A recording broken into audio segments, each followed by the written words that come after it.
রাজবাড়ীতে বৃষ্টির কারণে ক্ষতির শঙ্কায় ক্ষেত থেকে অপরিপক্ক পেঁয়াজ তুলে ফেলেছেন কৃষক।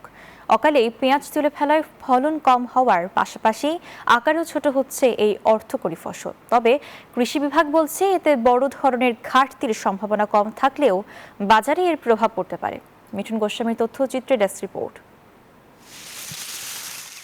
বৃষ্টির সম্ভাবনা দেখা দেওয়ায় মাঠ থেকে অপরিপক্ক অবস্থাতেই পেঁয়াজ তুলছেন কৃষকরা। এতে চলতি মৌসুমে উৎপাদন কমে যাওয়ার আশঙ্কা তৈরি হয়েছে। একমাত্র স্মার্ট সিটি বসুন্ধরা, আধুনিকতায় এক ধাপ এগিয়ে। কৃষকদের দাবি, চলতি মৌসুমে রাজবাড়ী জেলায় প্রায় 34,000 হেক্টর জমিতে পেঁয়াজের আবাদ হয়েছে। লক্ষ্যমাত্রা ধরা হয় 6 লাখ মেট্রিক টন। তবে আকস্মিক বৃষ্টিতে নষ্ট হওয়ার ঝুঁকি সৃষ্টি হওয়ায় আগেভাগেই পেঁয়াজ তুলতে বাধ্য হচ্ছেন কৃষক।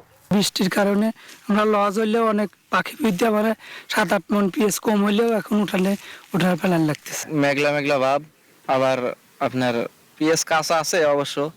এই মেঘের কারণে আমরা পেঁয়াজ উঠাচ্ছি। এই বৃষ্টিতে তো পেঁয়াজটা চমকে উঠেছে, যার কারণে এখন বর্তমানে আসে পেঁয়াজের উঠানো লাগবেই। এদিকে কৃষি বিভাগ বলছে অপরিপক্ক পেঁয়াজ তোলার কারণে উৎপাদন কিছুটা কমতে পারে, যার প্রভাব বাজারেও পড়বে।